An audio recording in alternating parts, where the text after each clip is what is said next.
Bon, à tous les téléspectateurs, on est avec le panafricaniste Dr Roussa Badilisha. Docteur, comment ça va? Ça va, merci. On va parler sur les visites diplomatiques des Américains, des Russes et des Français ici en Afrique. Les Sama, quelle est la signification de ces visites? Bon, je ne sais pas comment on peut les appeler, si les appeler les visites ou quoi, je ne sais pas. Mais c'est une rivalité apparemment. Cela montre aux Africains combien de fois l'Afrique a de la valeur, combien de fois l'Afrique est importante. C'est étonnant, les Occidentaux ou les Orientaux, ils trouvent une richesse incomparable en Afrique. C'est pour citer les autres qui sont en train de se battre, sur l'Afrique, les deux puissances. L'Occident voit d'un œil qu'il va perdre l'influence en Afrique. Ce n'est pas seulement l'influence, c'est la richesse, parce que l'Afrique fait vivre des Occidentaux, notamment les Français par exemple. Imaginez-vous un jour où la France n'a plus ses 14 pays. Comment la France peut survivre? Un pays qui n'a aucune ressource naturelle, à part la pluie et le vent. Comment l'Amérique, qui vit de l'économie de prédation, peut survivre sans l'Afrique? C'est ça. Bon, on peut dire que c'est inoffensif. C'est inoffensif des Russes et inoffensif des Occidentaux. Oui. Donc l'Afrique est en guerre aujourd'hui. On est en train de se battre sur la richesse de l'Afrique. C'est ça.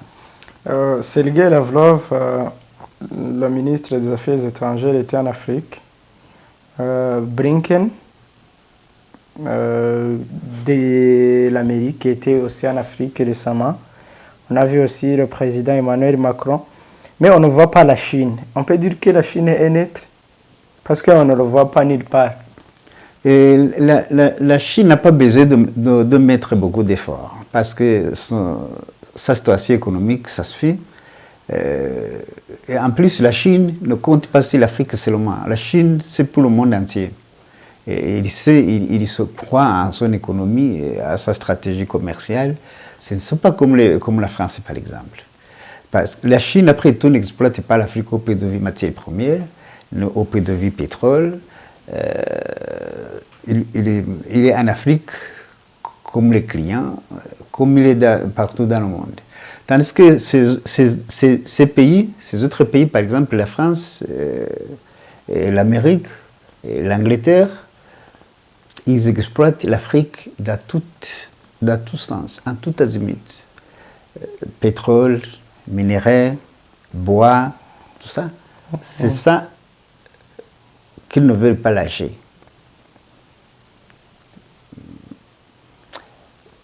Le dernier voyage, donc le dernier voyage, le récent voyage de Macron, quand il était au Cameroun, Bénin,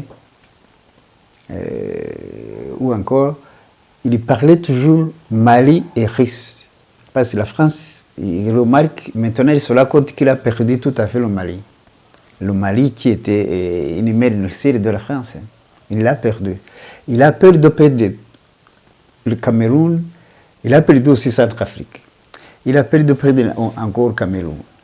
Il a peur de perdre au Côte d'Ivoire, Tchad, le reste, du Niger. C'est pour cette raison qu'il est en train de faire des voyages. Ce n'est pas seulement des voyages. Il y a aussi des harcèlements politiques. Les diplomates français sont toujours là. Il a peur de perdre tout son précaré. Comme ils n'ont pas de honte, il dit, avant il disait chasse gardée. Les 14 pays, on dit les chasses gardées. Maintenant on dit le précaré de la France. Ils n'ont pas honte de le dire. Non, ils n'ont pas honte de le dire. Il dit que c'est les précarés, c'est-à-dire c'est les propriétés. Une autre puissance qui entre, c'est-à-dire qu'il viole les propriétés. Ils ne violent pas la propriété africaine, c'est pour la France. Donc pour eux, l'Afrique n'existe pas, c'est la France. C'est la France en Afrique, c'est ça? Oui. J'ai entendu parler, parfois, il y a des Africains qui disent, bon, Moi, nous trouvons que c'est bête. S'il y a des Occidentaux, si les Occidentaux parlent, nous adoptons les Russes par exemple, c'est la même chose. C'est toujours la colonisation. Mais on oublie, je vous dis, mais chez les Africains, la Russie n'a pas de passé colonial. La Russie n'a aucun péché en Afrique. Tandis que, ça, tout le monde le sait, l'Occident a commis des crimes inoubliables, des crimes contre l'humanité. Non? D'abord, l'esclavagisme. C'est un crime contre l'humanité. On l'a avoué en 2001. C'est un crime contre l'humanité. La colonisation, c'est un crime contre l'humanité. Macron l'a dit, ce n'est pas moi qui le dis, il l'a dit dernièrement, il y a 2 semaines seulement. Il a reconnu que la colonisation, c'est un crime contre l'humanité. Ce n'est pas moi qui le dis. Mais ce qui me dépasse, c'est que les Africains oublient ça. Donc, ils ne s'en rendent pas compte. On dirait que ça ne dit rien pour les Africains. Alors, ce sont des crimes qu'on devait compenser. Bon, on n'a rien à accuser pour les Russes. Or, en 1884-1885, dans la fameuse conférence de Berlin, les Russes étaient là. Pierre-le-Grand était là, il était dans la salle. Mais il n'a pas tenté à prendre un territoire en Afrique. Pourtant, il était capable. Il avait une armée forte. Il était dans la conférence comme les autres pays colonisateurs, mais il n'a pas tenté de prendre aucun territoire en Afrique. Je ne vois pas comment on peut les prendre dans le même panier, dans le même sac. Ce n'est pas la même chose. Seulement, je pense que j'ai expliqué ça depuis longtemps. Pourquoi, alors, tu peux me dire pourquoi c'est offensif? Alors, s'ils n'ont pas pris le territoire africain dans ce temps, pourquoi aujourd'hui ils sont intéressés? Bon. Pour que vous puissiez comprendre, on peut comparer ça par la France et l'Amérique. Vous vous rappelez bien, quand l'Amérique a voulu son indépendance, a voulu se débarrasser des Anglais, il y a eu une guerre intense. Or, les Américains, du temps, n'avaient pas assez de force. Ils ne pouvaient pas combattre le royaume britannique. Il fallait une aide. La France, sous Louis XVI, il a dépensé même beaucoup d'argent. Il a envoyé les militaires, il a envoyé les armes pour aider les Américains à combattre les Anglais. Et ils ont réussi, ils ont eu la victoire. Ce n'est pas dit que la France voulait exploiter l'Amérique. Ce n'est pas dit que la France aimait les Américains. Les Américains et les Anglais sont les mêmes. Mais il voudrait seulement que la Grande-Bretagne perde les colonies en Amérique. Donc, c'est une rivalité parce que la France et les Anglais, c'est tous des ennemis naturels. Comme la France et l'Allemagne, la France et l'Anglais, ce sont des ennemis naturels. Il voulait seulement que les Anglais perdent leurs colonies en Amérique. C'est la même chose aujourd'hui. Les Russes veulent que l'Occident perde de l'Afrique. Parce qu'ils savent bien que l'Occident trouve la force en Afrique. Constitue son économie à base d'économie africaine. C'est une économie de prédation. Bon, pour eux, si l'Occident n'a pas l'Afrique, il n'aurait pas assez de force pour menacer les Russes, c'est ça. Si les Russes sont là, c'est à cause de ça. Ils veulent chasser la France en Afrique. Quand on dit la France et l'Amérique, c'est dedans. Il veut chasser la France en Afrique pour que l'Occident perde sa force. C'est ça. Sinon, vous connaissez tous la Russie, non? Il a tous les matières premières qu'il faut. C'est un grand pays, un continent presque. 7% du continent émergé, 7% du continent émergé de la planète. Il a tous les minéraux, il a le pétrole, il a le bois. Donc, si tu vas du côté Sibérie, c'est un paradis terrestre.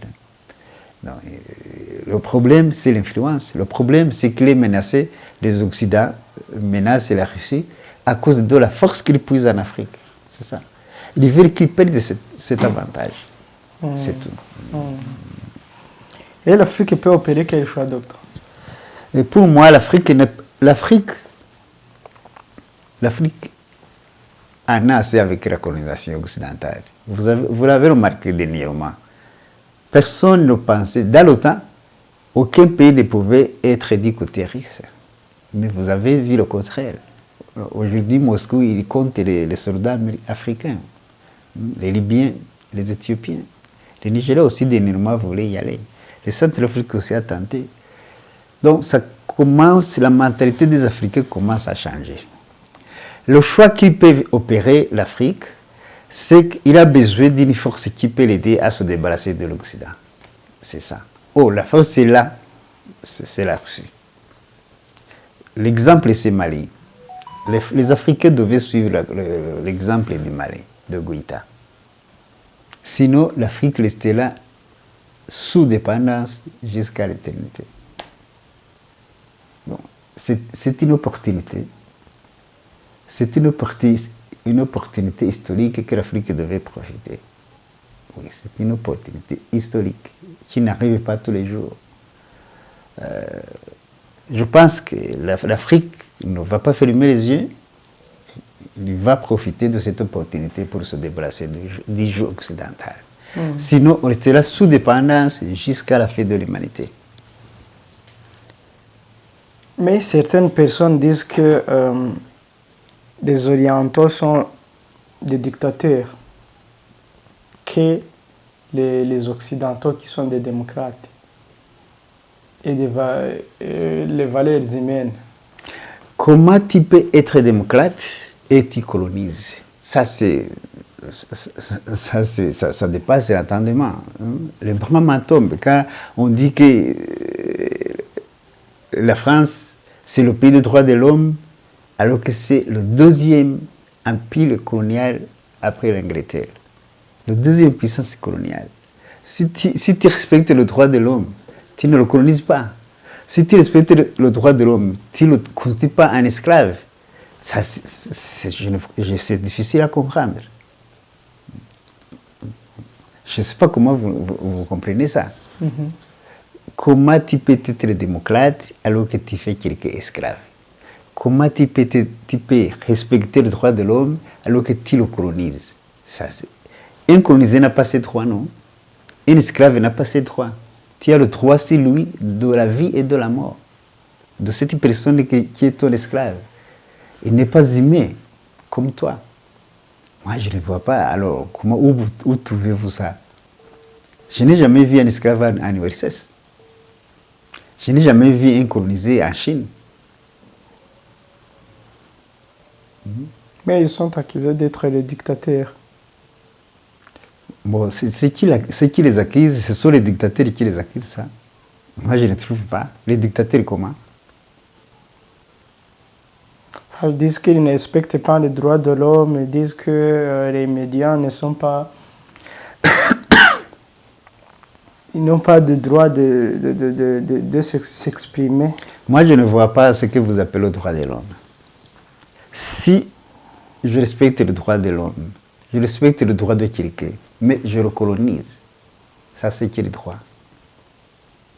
Je le constitue un esclave, ça c'est qui est le droit.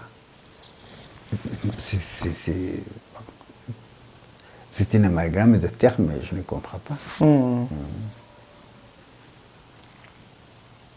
On peut dire que l'Afrique va... après que l'Afrique va aux côtés des Orientaux, qu'est-ce qui va changer? Non, l'Afrique n'a pas besoin de s'arranger nulle part. Il a besoin de se débarrasser de la force occidentale. Si il n'a plus de force au-dessus d'elle, il peut choisir son mode de vie. L'Afrique, il est suffisamment dépendant. Il peut vivre sans personne d'autre. Les autres qui peuvent accepter la collaboration aux pieds égaux, avec le respect et tout ça, l'Afrique peut s'arranger, peut vivre et s'organiser soi-même sans avoir besoin d'entité. C'est ça le problème de l'Afrique, c'est qu'il a toujours quelqu'un au-dessus qui doit lui dire comment il faut vivre. vous avez dit ça, bon, tout le monde l'a remarqué au moment où la guerre en Ukraine a éclaté, que les Occidentaux ont demandé à l'Afrique de s'allonger du côté Amérique, du côté Ukraine. C'est ça. C'est une honte pour que l'Afrique soit dictée ce qu'il doit faire. C'est ça la dictature, la dictatoriale. C'est ça la dictature. Ce n'est pas la Russie qui a demandé à l'Afrique d'être à côté de lui, à côté d'elle. C'est l'Amérique qui a demandé aux Africains d'être à côté de l'Ukraine. Ce n'est même pas l'Ukraine qui a demandé ça en premier lieu, c'est l'Amérique. Or, le dictateur, c'est qui dans ce cas? C'est une honte si l'Afrique, si quelqu'un doit choisir, dire à l'Afrique ce qu'il doit aimer, ce qu'il doit haïr. C'est une honte. Il faut qu'on dépasse ça. Il faut que l'Afrique sorte de cet endroit, sorte de ce sentier battu. Et ça va changer avec les Orientaux? Oui, c'est le moment. Cette guerre qui est éclatée en URSS et Ukraine, ça va changer beaucoup de choses. Ça va changer. Donc c'est un tournant historique qui sera inoubliable dans l'histoire. Oh, l'Afrique devait profiter de cette occasion. Ce n'est pas étonnant, historiquement parlant, quand un empire se détruit, il y a toujours un changement global. Vous savez que même quand l'empire romain a été décliné complètement, il y a eu beaucoup de changements. Oui. Docteur Roussa, on vous remercie. Si vous avez quelque chose à ajouter. Bon, c'est beaucoup, on n'a pas assez le temps pour tout développer, mais ce que je peux ajouter, c'est je peux conseiller aux Africains de ne pas continuer, de ne pas accepter d'être toujours pris comme des enfants adultes. Il faut qu'ils savent prendre ces décisions. Il faut que l'Afrique puisse s'orienter elle-même, sans être tenue le bras par quelqu'un d'autre. C'est ça. Oui. Merci à vous, Dr Roussa, et à tous les téléspectateurs. Au revoir. Okay, je remercie tout le monde. À bientôt. Africa unite.